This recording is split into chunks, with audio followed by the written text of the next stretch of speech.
is money adalah pepatah Inggris yang artinya waktu adalah uang. Dan pepatah ini sudah dipercaya banyak orang di dunia, sehingga mereka menggunakan sebagian besar waktu mereka untuk melakukan kegiatan yang produktif untuk menghasilkan uang.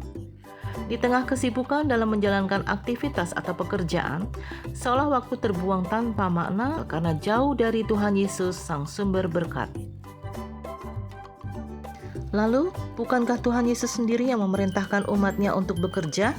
Seperti tertulis dalam 2 Tesalonika 3 ayat 10b yang berbunyi, "Jika seorang tidak mau bekerja, janganlah ia makan." Jadi bagaimana kita tetap bisa menjalin hubungan dengan Tuhan di tengah kesibukan kita? Waktu untuk Tuhan bukan hanya ketika kita lagi saat teduh di pagi atau malam hari. Semua waktu bisa kita jadikan waktu sulung untuk fokus pada Tuhan dan menyimpan firman-Nya dalam hati yang bakal jadi landasan tindakan kita. Misalnya, waktu kita sibuk beraktivitas atau kerja, waktu tidak akan terbuang dengan sia-sia bila kita selalu sharing dengan partner kerja kita yang luar biasa, yaitu Yesus Kristus. Dia seperti seorang konsultan yang sangat memahami pekerjaan kita. Pengetahuannya tidak terbatas hanya pada masa lalu atau saat ini, tapi masa depan pun dia sangat paham. Hal ini sangat besar pengaruhnya dalam pekerjaan kita. Misalnya, saat kita mau mengambil keputusan tentang tindakan yang akan diambil, bila kita mendengar suara Tuhan Yesus, langkah-langkah yang kita ambil berpotensi aman dan menguntungkan. Bila bertindak sembarangan, kemungkinan bisa mendatangkan masalah. Yang perlu kita latih adalah membiasakan konsultasi dengan Tuhan Yesus di waktu-waktu kerja kita, lalu mempunyai telinga yang perlu dibiasakan juga untuk mendengar Dia.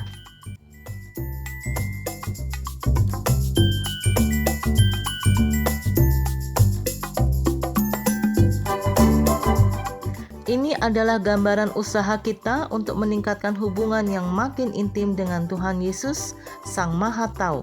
Dan hal ini juga akan jadi habit baru kita. Lalu bagaimana caranya agar bisa mendengar suara Tuhan dan mendapat tuntunan darinya? 1. Biasakanlah menjalin hubungan yang erat dengan Tuhan melalui doa, memuji Tuhan, atau membaca serta merenungkan firman Tuhan dalam hari-hari kita. Firman Tuhan yang kita renungkan tidak akan pernah terlihat sama saat kita memiliki kisah di baliknya. Kisah itulah rema yang memberi kita kelegaan dan kekuatan. 2. Amsal 3 ayat 6 mengatakan, "Akuilah Dia dalam segala lakumu, maka Ia akan meluruskan jalanmu." Hendaknya kita mengakui kehendak Tuhan sebagai keinginan tertinggi kita, lalu senantiasa mengharapkan pengarahan dari Dia dalam setiap rencana atau tindakan kita dalam doa dengan ucapan syukur. Maka Tuhan akan meluruskan jalan kita, serta menyingkirkan semua halangan dan memungkinkan kita mengambil tindakan yang benar. Setelah kita mendengar suara Tuhan dan melakukannya, lalu apa hasilnya? Seperti kita ketahui dalam kisah Daniel, saat karirnya naik sebagai pejabat tinggi, Daniel tentu sangat sibuk. Namun di tengah-tengah kesibukannya, dia tetap mengutamakan Tuhan dalam hidupnya seperti yang tertulis di dalam Daniel 6 ayat 10b. 3 kali sehari ia berlutut, berdoa, serta memuji Allahnya seperti yang biasa dilakukannya. Bahkan ketika maut mengancam sekalipun, dia tetap menghadap Tuhan karena cintanya pada Tuhan mengalahkan ketakutan akan kehilangan nyawanya. Apa akibatnya? Karena kedekatan hubungannya dengan Tuhan, maka Tuhan memberi karunia penglihatan ataupun hikmat untuk mengetahui mimpi raja, serta menginterpretasikan mimpi tersebut tentang hal-hal yang terjadi pada kerajaan tempat dia bekerja, bahkan kehidupan manusia pada akhir zaman.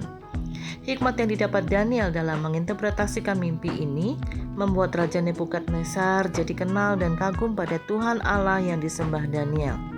Bahkan akibat tuntunan Tuhan untuk tetap setia menyembah Tuhan, akhirnya menyelamatkan dia dari kematian saat di gua singa pada masa pemerintahan Raja Darius.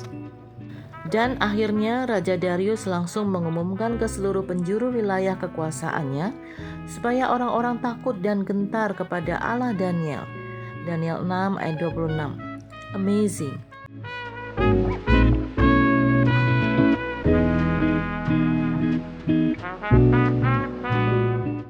Jadi hal itu juga bisa terjadi pada kita yang akan dipakai Tuhan sebagai alatnya dalam aktivitas atau pekerjaan kita untuk memuliakan namanya lewat karya-karya spektakuler yang kita dapatkan, baik melalui mimpi atau pendengaran akan suara Tuhan, atau bisa juga melalui keyakinan-keyakinan dalam hati kita untuk mengambil langkah-langkah tertentu yang memimpin ke arah keberhasilan. Jadi jangan lagi percaya pada falsafah time is money, karena waktu bukan hanya sekedar uang, tapi waktu adalah kesempatan untuk mendekatkan diri pada Tuhan Sang Sumber Pengetahuan dan Berkat. Tuhan Yesus memberkati.